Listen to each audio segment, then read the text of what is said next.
Buntis yung kapitbahay natin dito sa gilid ah. Oh, ganun ba? Oo, wala naman siyang asawa. Hayaan mo siya.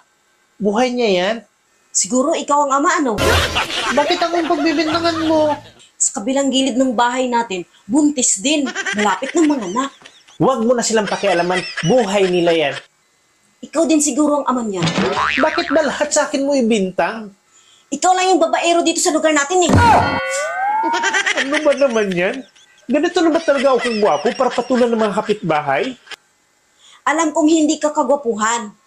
Pero yung iba, basta malaki pututoy, go!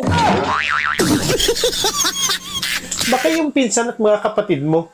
Dahil buntis sila, ako ang pagbibintangan mo. Pwede rin. Baka ikaw nga.